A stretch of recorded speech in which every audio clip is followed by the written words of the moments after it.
Magandang gabi kababayan, nandito po tayo ngayon sa San Jose, Cebu City. So magbibigay lang tayo ng comment mga kababayan tungkol dito sa posisyon ngayon ni President Bongbong Marcos. Kung ano masasabi ninyo tungkol dito sa tinatawag nilang pulburon sa mga kababayan. So by the way mga kababayan, ito ang pinagsisigawan nila, bangag, bangag, bangag. So before tayo mo proceed mga kababayan, ako hinilin sa inyo. Kung hindi pa ka nag-subscribe sa aking channel, pa-subscribe naman mga kabayan. Yun lang hihilingin ko sa iyo. Bilang tulong mo rin sa akin mga kabayan para makapag-live na ako. So, may pa-limit kasi ang mag-live 50 subscriber. Makaabot ako na 50 subscriber. Okay na yun mga kabayan, makapag-live na. So, by the way mga kabayan, ito ang aking comment tungkol itong bangag, bangag, bangag. Bakit? Noon pa mga kabayan sa election, si PRRD nagsabi na may tumatakdong presidente na adik. Pero hindi natin pinaniniwalaan yan. Hindi natin pinaniniwalaan kasi ang gusto natin magkaisa. Ang gusto natin, unity team. Ipapanalo natin ang unity team kay gusto natin ang mga ginagawa ni PRRD ay tuloy-tuloy. So walang problema mga kabayan, tuloy-tuloy talaga. Tuloy na tuloy ang mga ginagawa ni PRRD sa kanyang mga ginagawa. Tuloy-tuloy. Ang mistake lang dito mga kabayan, so si Bongbong, wala namang problema para sa akin para sa akin, wala namang problema sa kanya ang kanyang pagka-presidente, kahit sinasabi siyang bangag, wala, sa kanyang trabaho walang problema. Ang problema lang dito mga kababayan, yung nasa lowest position niya. Hindi siya nakapagbigay ng hindi niya binibigyan ng pansin itong mga bagay na makasisira sa kanyang administrasyon. Yun lang, di ba? Itong bayaw niya na si Speaker Martin Romualdez, ito lang ang nakapagbibigay sa kanya ng kasiraan sa kanyang pagkapangulo. Di ba? Pero sa kanyang position as a president, wala namang problema. Para sa akin, walang problema yon. Ang mayroong problema yung sa mga speaker sa Congress. Yung mayroong problema kasi hindi niya pinapansin. Hindi niya pinapansin kung ano na ang nangyari sa ibaba.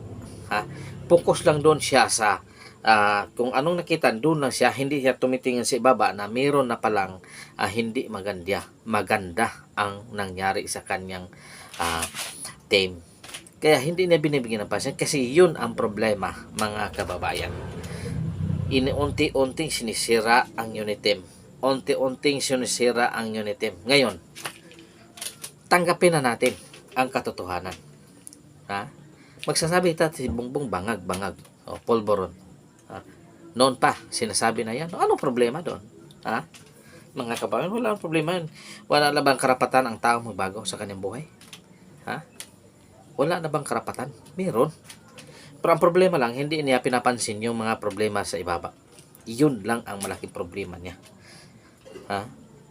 Kasi ang nasa ibaba may plano na posisyon sa kanyang posisyon. Kaya unti-unti na sinisira ang vice president. Kasi yun talaga ang ating tinitingnan, di ba mga kabayan? Kapag si Bongbong nanalo, pagka next na atin ipapanalo ay ang vice na si Sara. Kaya tinatawag ng unity team. Pero hindi ito na nangyari. 2 taon pa lang, isang taon pa lang, mahigit 2 taon na, unti-unting sinisira ang Sara. Kaya hindi ito matawag ito na unity. Pero tayong mga PRRD, tayong Duterte supporters, dito pa rin tayo sa Duterte. Walang unity team, kahit ano walang problema yun. Unity team, dito pa rin tayo sa PRRD. Duterte pa rin tayo. Kasi yung tinitingnan natin 2028 natin. Kasi wala pang 2020. Unti-unti nang sinisira nila si Inday. Pero hanggang ngayon hindi pa rin nila nasiraan ang pagkatao ng mga Duterte. Kaya kahit ano namang mga issue binato, ganon pa rin mga kabayan. Sa akin, sa pagka-presidente mong walang problema yon. Ang doon sa ibaba hindi niya tinitingnan. hindi niya binibigyan ng pansin. Yun lang. Walang problema. So maraming salamat mga kababayan. Hanggang dito na lang ang aking channel. Kung hindi pa ka nakaka-subscribe, pa-subscribe naman. Maawa ka naman bilang supporter ni PRRD. Support tayo. Magkaisa tayo mga kababayan. 2028. Kung sino man yung ano ni PRRD sa kanang line up sa PDP 11, yun ang susuportahan natin. Wala na iba. Hindi tayo yung mga senador na yan na walingbing. Walisin natin yan sa Congress. Walisin natin yan sa Senate. Para wala nang solid talaga ang mga Duterte doon. Ha? Yun ang ating ilalagay. Wala nang iba. Kung sino i-endorse niya.